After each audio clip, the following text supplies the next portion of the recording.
रश्मिरथी के द्वितीय सर्ग में हमने देखा कि किस तरह कर्ण अर्जुन को रंगभूमि में ललकारता है।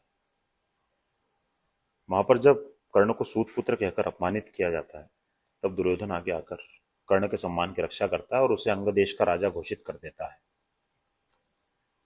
अर्जुन से श्रेष्ठ धनुर्धर बनने की जिद में और युद्ध कौशल में पारंगत होने के लिए कर्ण भगवान परशुराम का आश्रय लेता है। वो उनसे मिथ्या कह देता है कि वह एक ब्राह्मण पुत्र है। जब भगवान परशुराम को सत्य का बोध होता है, तो वह कर्ण को शाप देते हैं कि जिस क्षण तुझे मेरी दी हुई शिक्षा की सर्वाधिक आवश्यकता होगी, उसी क्षण तू उसे भूल जाएगा। रश्मिरथी के तृतीय सर्ग में हम देखेंगे कि पांडवों का अज्ञातवास समाप्त हो चुका है। वे अपने स्थान पर लौट चुके हैं, किंतु अभी भी कौरवों और पांडवों में तनाव की स्थिति है। उस तनाव को शांत करने के लिए स्वयं भगवान श्री कृष्ण हस्तिनापुर आते हैं और दुर्योधन के सामने संधि प्रस्ताव लेकर के जाते हैं। वे दुर्योधन को समझाते हैं कि आधा राज्य न सही, केवल 5 ग्राम इन 5 पांडवों को दे दो ताकि इनका जीविकोपार्जन हो सके। किंतु मदांध और अहंकार में चूर दुर्योधन इस प्रस्ताव को भी ठुकरा देता है और उल्टे हरि को बांधने चल पड़ता है। उल्टे हरि को बांधने चला, जो था असाध्य साधने चला।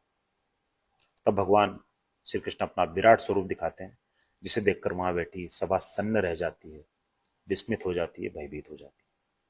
प्रस्तुत करता हूं रश्मिरथी के तृतीय सर्ग का प्रथम भाग।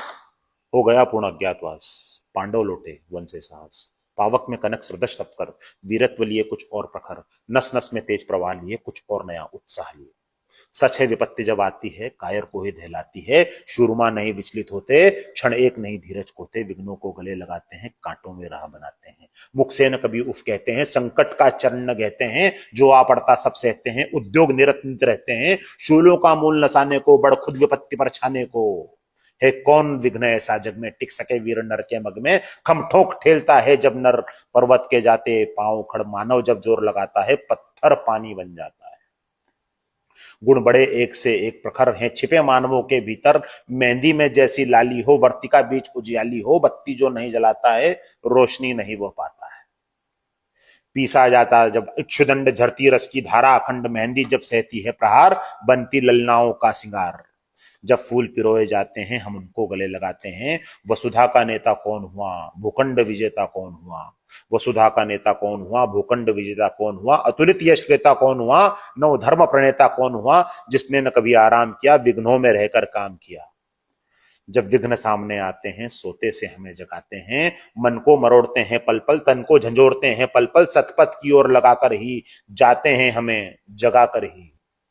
वाटिका और वन एक नहीं, आराम और रण एक नहीं। वर्षा अंधड़ आता पखंड, पौरुष के हैं साधन प्रचंड। वन में प्रसून तो खिलते हैं, बागों में शाल न मिलते हैं। कंकरियां जिनकी सेज सुघर, छाया देता केवल अंबर। विपदाएं दूध पिलाती है, लोरी आंधियां सुनाती है। जो लाक्षागृह में जलते हैं, वे ही शूरमा निकलते हैं। बढ़कर विपत्तियों पर छा जा, बढ़कर विपत्तियों पर छा जा। मेरे किशोर मेरे ताजा, जीवन का रस छन जाने दे। तन को पत्थर बन जाने दे। तू स्वयं तेज भयकारी है, क्या कर सकती चिंगारी है। तू स्वयं तेज भयकारी है, क्या कर सकती चिंगारी है। वर्षों तक वन में घूम घूम, बाधा विघ्नों को चूम चूम। सधूप घाम पानी पत्थर, पांडव आए कुछ और निखर। सौभाग्य न सब दिन सोता है, देखे आगे क्या होता है।